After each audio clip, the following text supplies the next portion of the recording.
ഹിന്ദാരി ഉസ്താദിന്റെ അമോഷൻ കാക്ക ബഹുമാനപ്പെട്ട ഒരു മുദനി ഉസ്താദ് ഉണ്ടായിരുന്നു, വാളന്നൂർ ഉസ്താദ് മഹ്മൂദ് ഹാജി ഉസ്താദ്. അദ്ദേഹം ഞങ്ങൾക്ക് പകരത്തിന് ഉസ്താദ് ഹജ്ജിന് പോയപ്പോൾ 2 മാസത്തിന് ദർശനക്കാൻ വേണ്ടി വന്നു.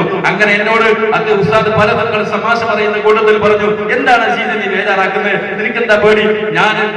ഉസ്താദുമാർ എന്ന് പറഞ്ഞാൽ ഈ നാട്ടിലെ ഏറ്റവും വലിയ കോടീശ്വരന്മാർക്ക് കോടിക്കണക്കിന് വില കൊടുത്ത കാറിൽ മുമ്പിലിരിക്കുന്നത് നമ്മളല്ലേ? ഏറ്റവും നല്ല ഭക്ഷണം കഴിക്കുന്ന ഉസ്താദുമാരല്ലേ? ഏറ്റവും നല്ല ഡ്രസ് ഇടുന്ന ഉസ്താദുമാരല്ലേ? നമുക്ക് എന്തിനാ നമുക്ക് കാറ്? നമുക്ക് മുതലാളിമാർ നമ്മളെ ഡ്രൈവറായിട്ട് വരുന്നതല്ലേ എന്ന് എപ്പോഴാ പറയുന്നത്? ഒരു മുതലാളിയുടെ കാറിൽ മുതലാളിയും മകനും പോകുമ്പോൾ മുതലാളിയുടെ മകന് ഡ്രൈവറാണ്, മുതലാളി മുമ്പിലാണ്. ഉസ്താദിനെ കണ്ടപ്പോൾ അദ്ദേഹം പിന്നിൽ പോയിരുന്നു. ഇത് മുതലാളിയെ പോലെ ഉസ്താദിന് മുമ്പിലെത്തിയപ്പോൾ ഉസ്താദ് എന്നോട് പറഞ്ഞു, ഇസീസേ ദീനുണ്ടോ? നമുക്ക് ഇസ്സത്ത് അല്ലാഹു തന്നാൽ ഇതാണ് ഏറ്റവും വലിയ ഇസ്സത്ത്. അതുകൊണ്ട് നമ്മൾ നിരാശപ്പെടേണ്ടതില്ല. പക്ഷേ നമുക്കൊരു വലിയ സ്വഭാവമുണ്ട്. നമ്മൾ ഫസൽ പറയുക തന്നെയാണ് നമ്മുടെ സ്വഭാവമെങ്കിൽ അല്ലാഹു നമുക്ക് ദില്ലത്തുകളും ദാരിദ്ര്യങ്ങളും തന്നുകൊണ്ടേയിരിക്കും. എപ്പോഴും ഇല്ലപ്പാട്ട് നമ്മൾ നിർത്തണം. നമ്മുടെ ഉസ്താദുമാരോടൊക്കെ എന്ന് പറഞ്ഞത് ഇല്ലപ്പാട്ട് നിർത്തണം എന്നുള്ളതാണ്. അത് അവരുടെ പഴയകാല ശൈലികളാണ്. ഇല്ലപ്പാട്ട് അത് നിർത്തിക്കൊള്ളണം. എപ്പോഴും ഇല്ല ഇല്ല ഇല്ല എന്ന് പറയുന്നത് അല്ലാഹു തന്ന അനുഗ്രഹങ്ങളെ കുറച്ച് കാണിക്കലാണ്. അല്ലാഹു വലിയ നിഅമത്താണ് തന്നിരിക്കുന്നത്. എപ്പോഴും നമുക്ക് കിട്ടുന്ന 15,000 ശമ്പളമാണെങ്കിൽ 31-ാം തീയതിയാകുമ്പോ 500,000 കീശയിൽ ബാലൻസ് ഉണ്ടാകുന്നു. ഇത് ബറക്കത്താണ്. അതുകൊണ്ട് മുഅ്മിനീങ്ങളെ, എന്റെ പ്രിയപ്പെട്ട ഉസ്താദുമാരെ, അല്ലാഹുവിന്റെ ദീനിന് വേണ്ടി ആത്മാർത്ഥമായി ഒരു കുട്ടി നമുക്കല്ല മഹാനായ മുആദ് തങ്ങളോട് അല്ലാഹുവിന്റെ റസൂൽ പറഞ്ഞത്, നിന്നെ കൊണ്ട്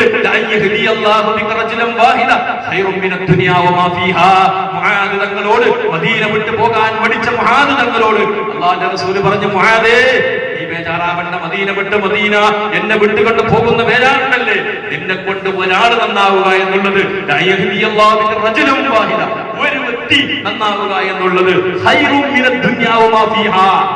ഈ നമ്മുടെ ഗഡിയാറ് പഞ്ചായത്ത് കിട്ടുന്നതിനേക്കാളും ഹൈറന്നല്ല, ഈ കർണാടക സ്റ്റേറ്റ് കിട്ടുന്നതിനേക്കാളും ഹൈറന്നല്ല.